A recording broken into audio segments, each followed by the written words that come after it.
Assalamualaikum warahmatullahi wabarakatuh. Waalaikumsalam warahmatullahi wabarakatuh. Alhamdulillahillazi arsala rasulahu bil huda wa dinil haqq liyuzhirahu 'ala ad-dini kullihi walau karihal musyrikun walau karihal munafiqun walau karihal fasikun. Asyhadu an la ilaha illallah wahdahu la syarikalah wa asyhadu anna Muhammadan abduhu wa rasuluh. Allahumma salli wa sallim wa barik ala sayyidina Muhammad wa ala alihi wa ashabihi wa aswajihi wa zurriyatihi wa ahli baitihi ajma'in. Amma ba'du. Qala Allah Ta'ala fi kitabil karim. Bismillahirrahmanirrahim. Subhanallazi asra bi'abadihi laylam minal masjidil harami ilal masjidil aqsa allazi barakna hawlahu linuriyahu min ayatina innahu huwas sami'ul alim. Qala Allah Ta'ala fi ayatil ukhra. Bismillahirrahmanirrahim.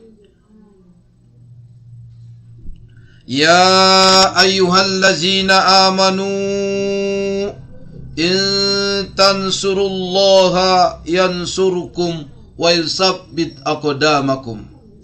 Hai orang-orang yang beriman, jika kamu menolong agama Allah, niscaya Dia akan menolongmu dan meneguhkan kedudukanmu.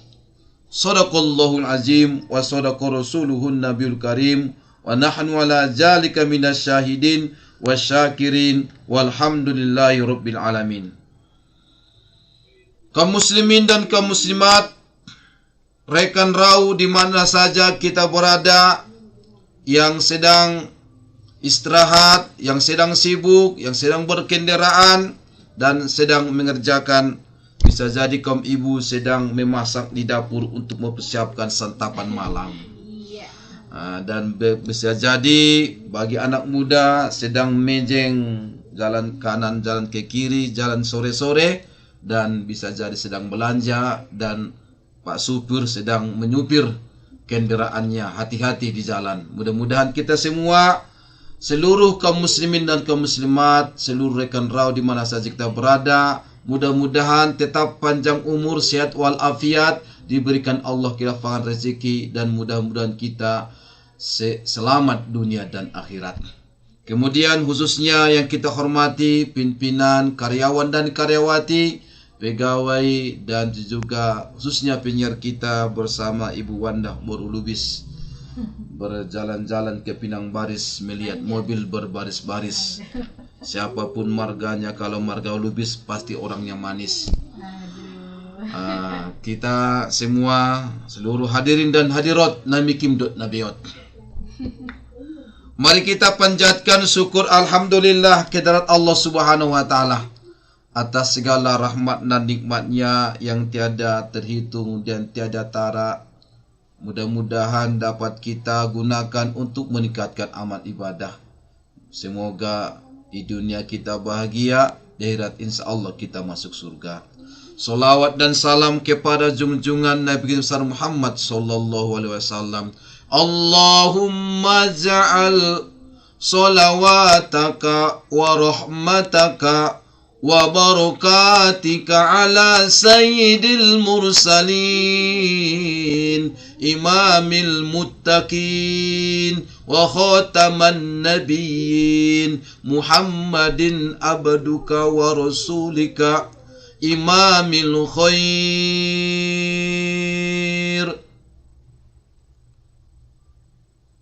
wa rasuli rahmah. Allahumma ba'asu maqaman mahmuda yuhbituhu bihil awwalina wal akhirun. Allahumma salli ala Muhammad wa ala ali Muhammad kama sallaita ala ali Ibrahim innaka Hamidum Majid. Allahumma barik ala Muhammad wa ala ali Muhammad kama barakta ala Ibrahim wa ala ali Ibrahim innaka Hamidum Majid. Kaum muslimin dan kaum muslimat rahimakumullah. Tanggal 7 Oktober 2023 yang lalu, Allah Subhanahu wa taala membangunkan ingatan kita tentang tanah suci yang ketiga bagi kita kaum muslimin, yaitu tanah Palestina. Kota suci pertama adalah Makkahul Mukarramah, yang kedua adalah Madinatul Munawwarah. Tanah suci yang ketiga, bumi Palestina, tanah yang sudah lebih daripada 75 tahun lamanya dirampas dengan penuh kelicikan oleh penjajah Yahudi Zionis, yaitu sejak tahun 1948. 7 Oktober 2023 yang lalu, melalui serangan heroik para pejuang Hamas dari Gaza, berjuang membebaskan bumi Palestina Al-Qudus dari penjajahan bangsa Yahudi. Itulah bangsa Yahudi, bangsa pembunuh para nabi dan rasul, yang bisa kita lihat diabadikan Allah di dalam Al-Quran surah Al-Baqarah ayat 87. Pada tanggal 7 Oktober 2003 yang lalu, para mujahidin Palestina tak kenal lelah dengan segala keterbatasan. Mereka bisa menembus sistem keamanan Israel yang paling aman sedunia, hingga membuat panik negara-negara pendukung Israel di seluruh dunia. Hari ini populasi Yahudi di Palestina mencapai 51%, tapi menguasai lebih dari 85% wilayah Palestina. Dulu Palestina mendiami 1.300 desa dan kota, tapi hari ini 774 desa dan kota berada dalam penguasaan penjajah Yahudi Zionis.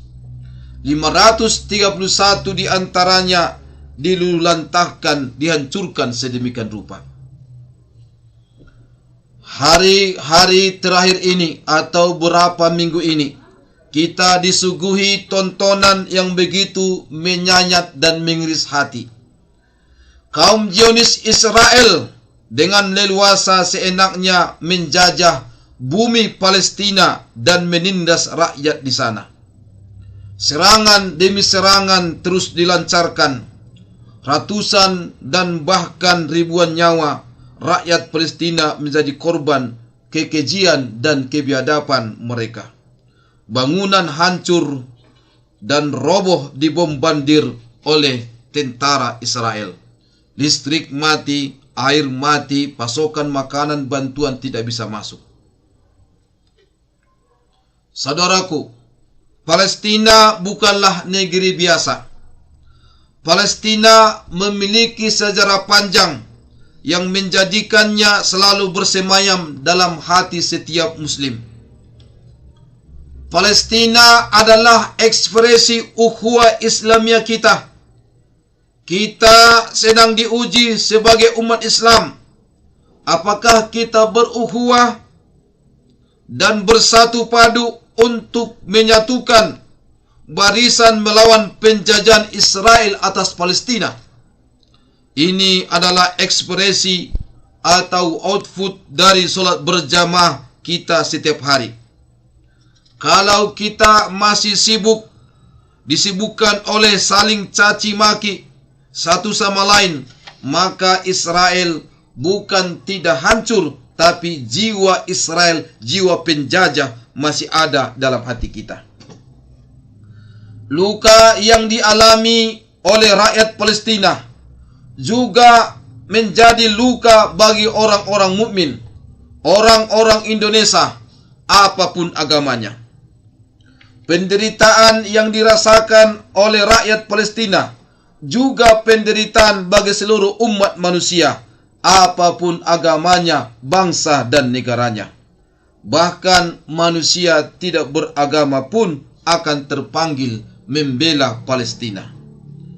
Karena ini adalah merupakan tragedi kemanusiaan yang terbesar dan paling mengerikan pada abad ini.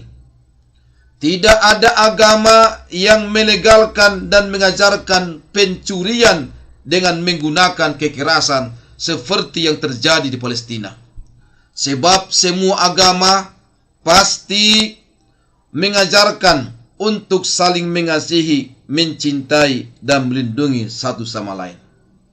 Saudara-saudaraku, tentu kita lihat dalam berbagai belahan bumi di dunia ini mengadakan unjuk rasa, demonstrasi untuk membela Palestina. Begitu juga tidak asing di negeri kita, di berbagai belahan daerah, kota dan kabupaten, juga di Jakarta Pusat. Saudara-saudara kita dari berbagai agama, khususnya kaum muslimin, mengadakan unjuk rasa, demonstrasi sebagai ekspresi dari kepeduliannya atas yang dialami oleh saudaranya seagama dan saudaranya sesama makhluk di muka bumi ini.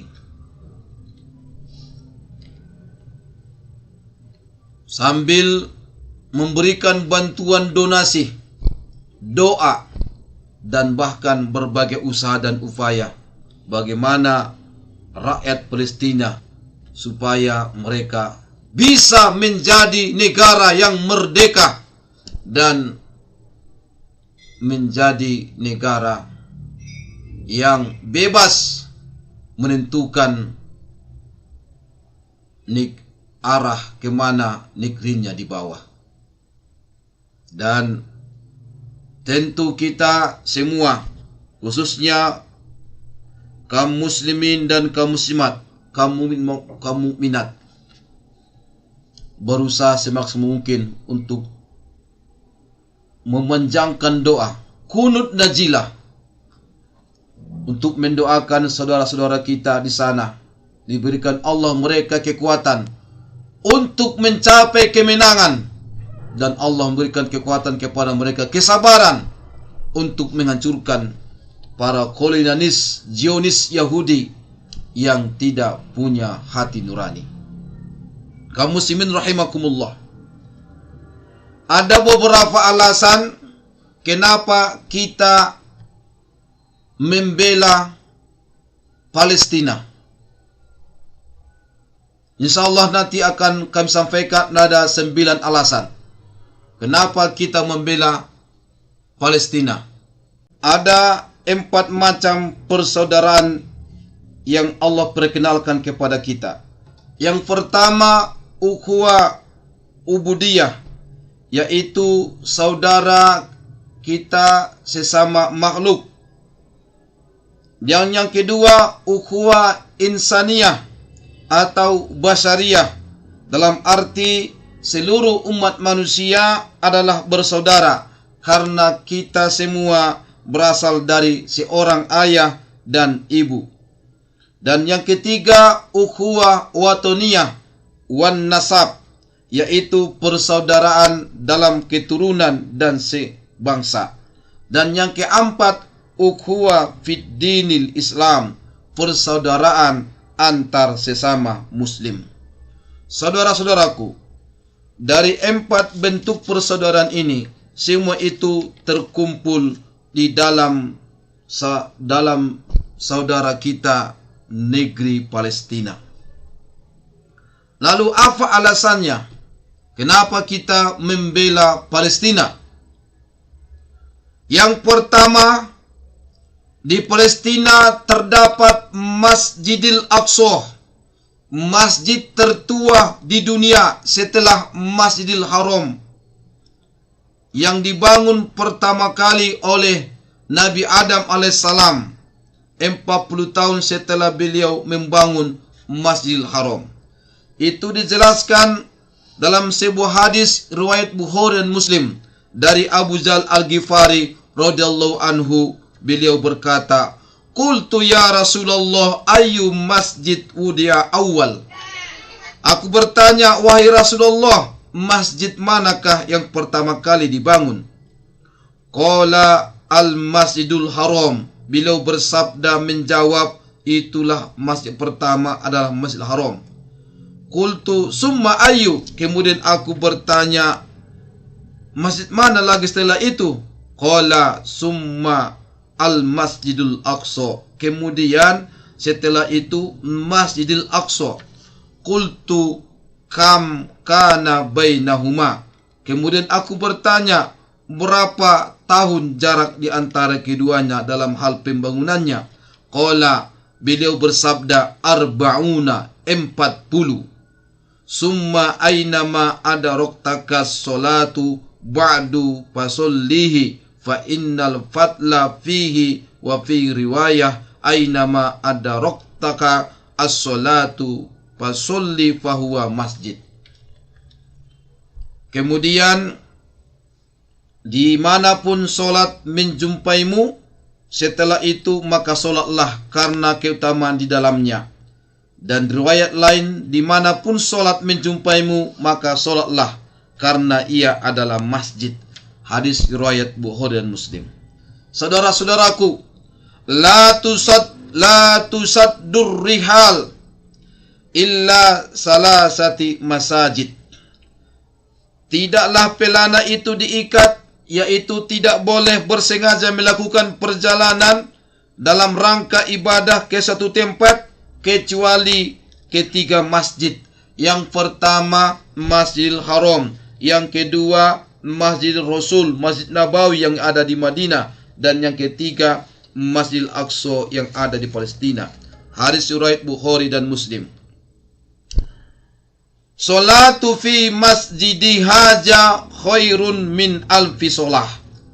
Solat di masjidku di Masjid Nabawi lebih baik daripada 1000 solat di masjid lainnya.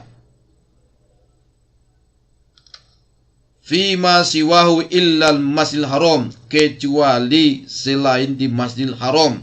Hadis riwayat Bukhari Muslim dari Abu Hurairah radhiyallahu anhu. Salatu fi masjidi afdalu min alfi solah.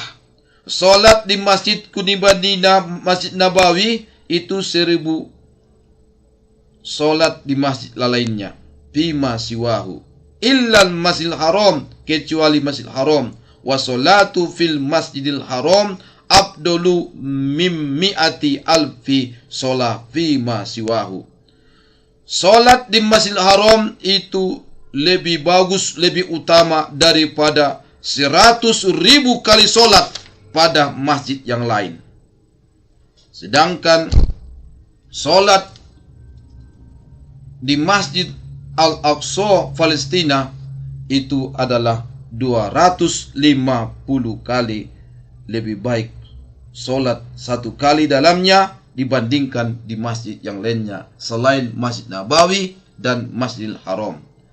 Inilah saudara-saudaraku keutamaan daripada Masjidil Aqsa Palestina. Itulah alasan pertama kenapa kita membela Palestina, karena di dalam Palestina itu ada masjid ketiga suci dari umat Islam, Masjidil Aqsa. Kemudian yang kedua,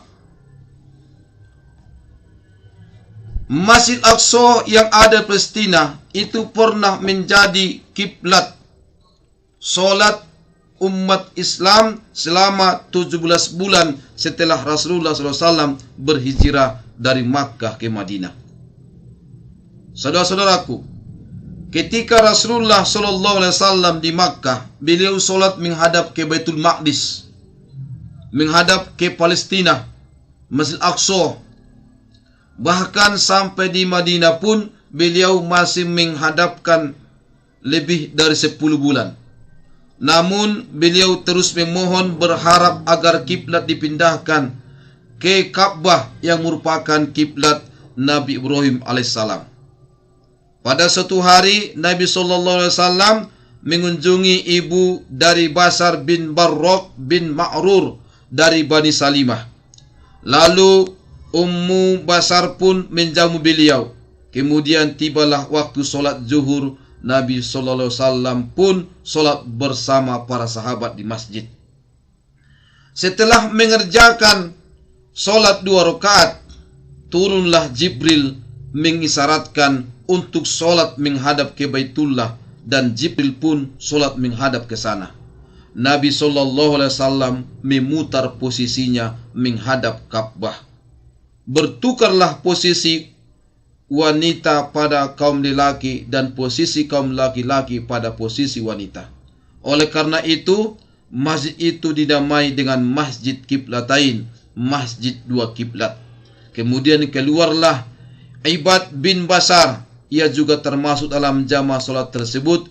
Ia melewati Bani Harisah dari kaum Ansor yang sedang ruku melaksanakan solat asar. Ibad bin Basar pun berkata, "Aku bersumpah demi Allah bahwa aku telah solat bersama Rasulullah SAW menghadap ke Baitullah." Kemudian mereka pun memutar arah kiblat mereka. Rafiq bin Khodis radhiyallahu anhu berkata, "Seseorang datang kepada kami ketika kami solat pada Bani Abdul Ashal. Ia berkata, sesungguhnya Rasulullah SAW telah diperintahkan untuk menghadap ke Ka'bah. Lalu imam kami pun berputar ke Ka'bah dan kami pun mengikutinya."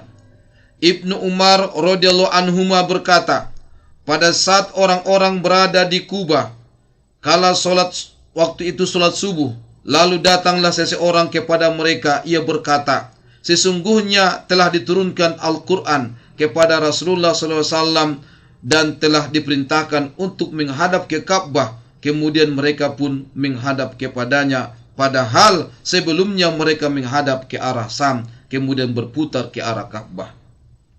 Dari Barrok radhiyallahu anhu, ia berkata, Nabi SAW pada awal mula tiba di Madinah, kakek dan pamannya juga dari golongan Ansor, bahwasanya mereka pada kesempatan itu solat menghadap Baitul Maqdis selama 16 bulan atau 17 bulan. Rasulullah SAW sangat mendambakan untuk menjadikan kiblatnya adalah Ka'bah. Adapun solat yang pertama kali lakukan beliau dengan menghadap Ka'bah adalah solat asar. Saat itu beliau solat dengan para sahabatnya.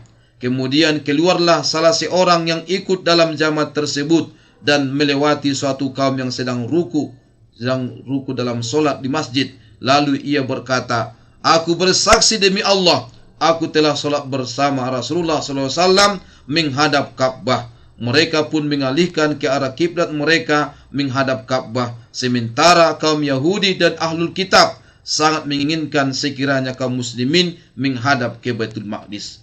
Ketika kaum muslimin menghadap ke Baitullah Ka'bah, mereka pun mengingkarinya. Ibnu Hajar al-Asqalani rahimahullah berkata, pendapat yang paling tepat, solat yang dikerjakan di Bani Salimah pada saat meninggalnya Basar bin Barrok bin Ma'rur adalah solat zuhur. Sedangkan solat yang pertama kali dikerjakan di Masjid Nabawi dengan menghadap Ka'bah adalah solat asar. Saudara-saudaraku kaum muslimin rahimakumullah, disinilah di Baitul Maqdis, Masjid Aqsa Palestina, itulah kiblat kita pertama.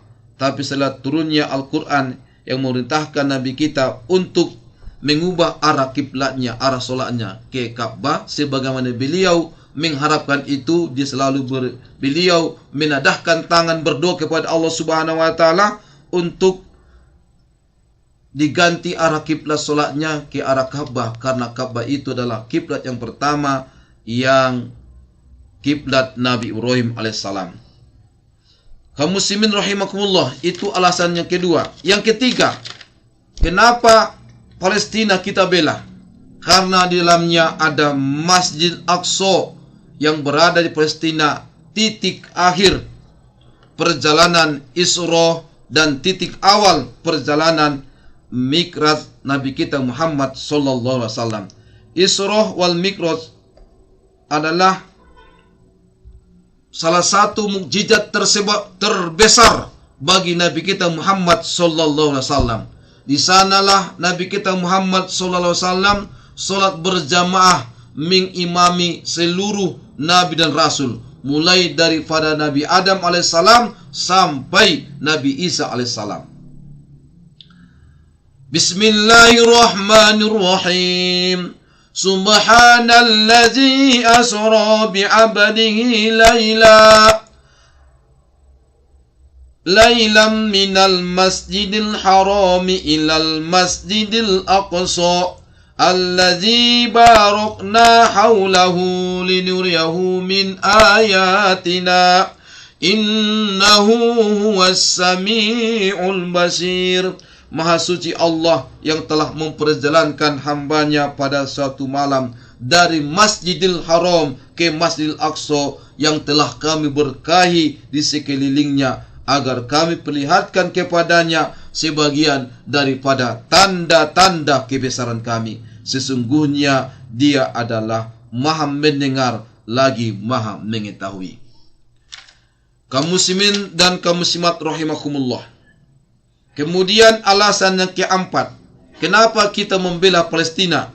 Karena Palestina adalah negeri para nabi dan rasul. Banyak para nabi dan rasul pernah tinggal di sana. Antara lain Nabi Ibrahim alaihissalam, Nabi Yakub alaihissalam, Nabi Yusuf alaihissalam, Nabi Lut alaihissalam, Nabi Daud alaihissalam, Nabi Sulaiman alaihissalam, Nabi Zakaria alaihissalam, Nabi Yahya alaihissalam, Nabi Isa alaihissalam, nabi lainnya yang diutus oleh Allah untuk Bani Israel yang jumlahnya yang sangat banyak. Karena itulah kita membela Palestina sampai akhir hayat. Kemudian saudaraku yang kelima, kenapa kita bela Palestina?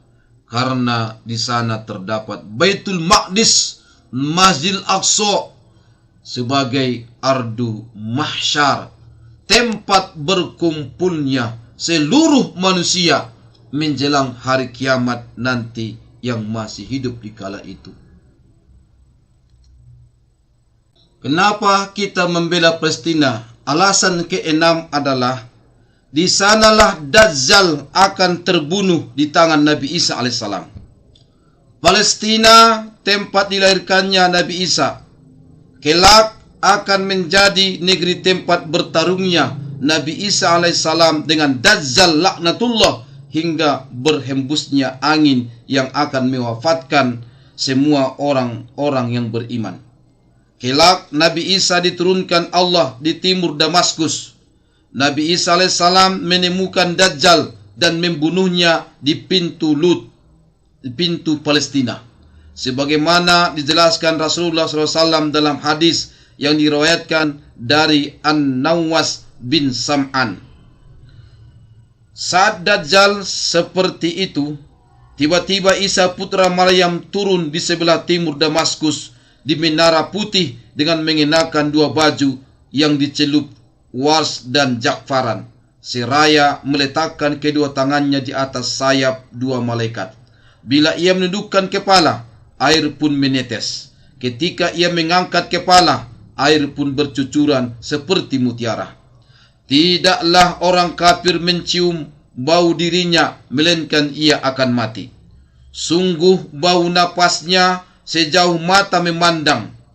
Isa mencari Dajjal hingga menemuinya di pintu Lut, lalu membunuhnya. Setelah itu Isa ibnu Maryam mendatangi suatu kaum yang dijaga oleh Allah dari Dajjal. Ia mengusap wajah-wajah mereka dan menceritakan tingkatan-tingkatan mereka di surga. Hadis riwayat Muslim. Sementara Dajjal akan muncul pertama kali dari wilayah Asbihan, atau ada yang menyebut juga Ispahan atau Khurasan, sebuah wilayah yang terletak di ujung timur Laut Iran. sebagaimana Imam Muslim meriwayatkan dari hadis Anas bin Malik menjelaskan bahwa 70.000 orang-orang Yahudi Asbihan akan menjadi pengikut Dajjal. Mereka mengenakan jubah tebal dan bergaris, meski dalam riwayat lainnya menyebutkan jumlah orang Yahudi Asbihan yang menjadi pengikut Dajjal sebanyak 80.000 dengan mengenakan topi perang. Setelah muncul, Dajjal kemudian akan singgah di setiap kampung kecuali Makkah dan Madinah. Para malaikat menjaga dua kota suci itu sehingga tidak dapat dimasuki Dajjal. Dalam hadis yang diriwayatkan oleh Imam Ahmad, Imam Muslim dan Imam Hakim disebutkan bahwa Dajjal akan berada di bumi selama 40 tahun. Kemudian Allah Subhanahu wa taala mengutus Nabi Isa alaihissalam untuk membunuh Dajjal. Itulah alasan yang keenam kenapa kita membela Palestina. Karena disitulah Dajjal akan dibunuh oleh Nabi Isa alaihissalam. Kemudian yang ketujuh, Palestina adalah daratan Sam yang didoakan berkah oleh Nabi kita Muhammad sallallahu alaihi wasallam dalam doanya. Allahumma barik lana fi Samina wa fi Yamanina.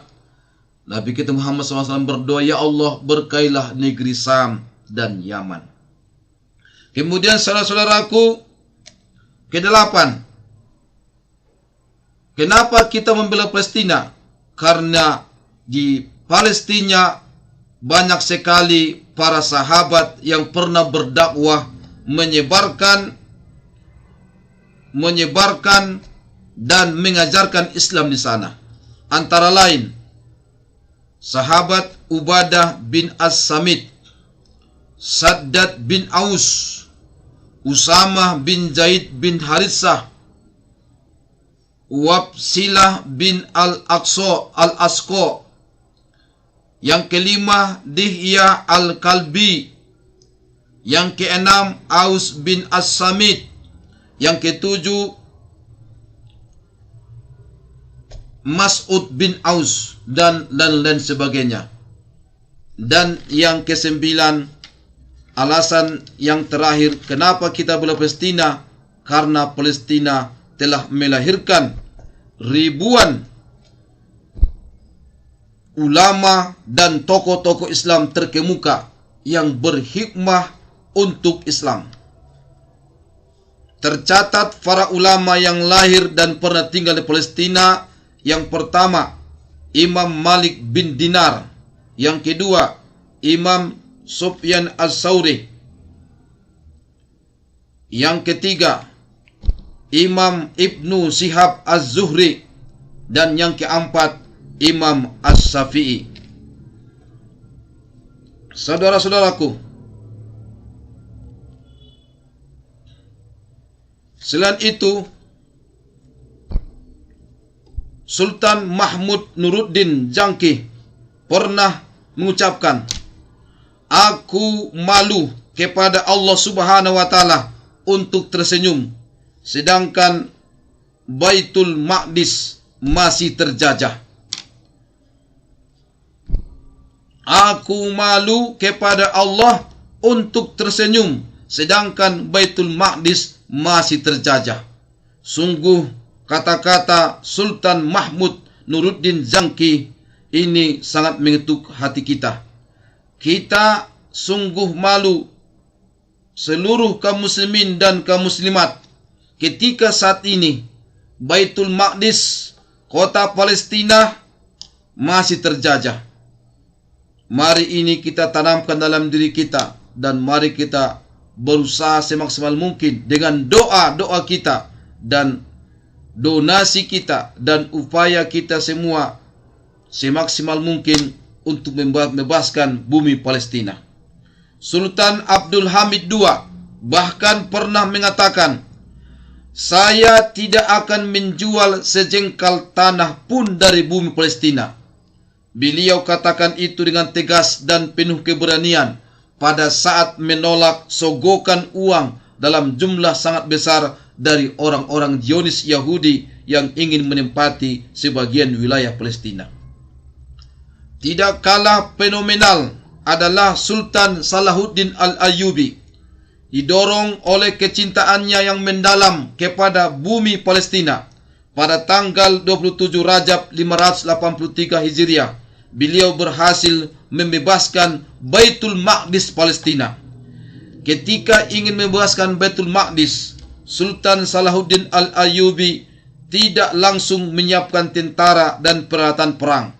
Akan tetapi yang mula-mula beliau lakukan adalah mempersatukan umat Islam dalam satu akidah yang benar, yaitu akidah Ahlus Sunnah wal Jamaah. Menurut beliau, kesatuan akidah akan melahirkan kesatuan hati. Kesatuan hati antar umat Islam adalah kekuatan dahsyat yang tidak akan dikalahkan oleh siapapun. Salah satu upaya untuk mewujudkan hal itu, beliau memerintahkan setiap juru azan di semua wilayah yang beliau kuasai untuk mengumandangkan akidah Asy'ariyah setiap hari sesaat sebelum azan subuh. Sultan Salahuddin Al-Ayyubi adalah penganut mazhab Syafi'i dalam fikih dan pengikut mazhab Asy'ari dalam akidah. Sang sultan memiliki perhatian yang sangat besar dalam penyebaran akidah Asy'ariyah. Beliau adalah seorang sultan yang hafal Al-Quran, hafal kitab An-Tanbih, sebuah kitab yang menjelaskan tentang fikih mazhab Syafi'i, dan hafal kitab Al-Hamasah, sebuah kitab himpunan bait-bait syair. Sultan Salahuddin, sebagaimana dijelaskan Imam As-Suyuti, dia adalah seorang yang memegang teguh ajaran agama, warok, pejuang, mujahid, dan seorang yang bertakwa. Maka dari itu, saudara-saudaraku, apa yang kita lakukan kepada saudara kita yang di Palestina? Berjihad membantu mereka secara fisik melawan para penjajah Zionis Yahudi. Jelas kita tidak akan mampu. Yang dapat kita lakukan adalah mengelurkan bantuan dana untuk meringankan penderitaan mereka. Minimal kita bantu mereka dengan doa, karena doa adalah senjata seorang mukmin. Mungkin inilah saudara-saudaraku yang dapat kami sampaikan dalam tausiah atau kajian ilmiah pada kesempatan ini. Mudah-mudahan itu 9 alasan kenapa kita bela Palestina, mudah-mudahan terhunjam itu dalam hati kita, sehingga tergeraklah hati kita untuk selalu peduli dengan saudara kita di Palestina. Kalau kita sudah peduli dengan Palestina, tentu kita pun akan lebih peduli dengan di sekitar kita. Palestina lah negeri Palestina lah, negara Palestina lah yang pertama kali mengakui negara kita Indonesia merdeka. Maka sudah sewajarnya kita pun berusaha bebas aktif, bebas negara kita, bebas tidak memihak salah satu blok yang ada di bumi ini, tapi aktif dalam rangka mencapai perdamaian dunia. Karena itu negara kita tetap berkomitmen untuk mendukung kemerdekaan Palestina. Mudah-mudahan kita semua diberikan Allah Subhanahu wa taala kepanjangan umur, kesehatan, kekuatan iman, dan keteguhan hati untuk membela saudara-saudara kita. Kita tidak dikatakan orang yang beriman sehingga kita cinta kepada saudara kita yang lain. Ya ayyuhallazina amanu in tansurullaha yansurkum wa yusabbit aqdamakum. Hai orang-orang yang beriman, tolonglah agama Allah. Mudah-mudahan Allah akan menolongmu dan meneguhkan kedudukanmu. Wallahu muwaffiq ila aqwamit thoriq, billahi taufiq wal hidayah. Usikum nafsi bitaqwallah faqad fazal muttaqun. Assalamualaikum warahmatullahi wabarakatuh.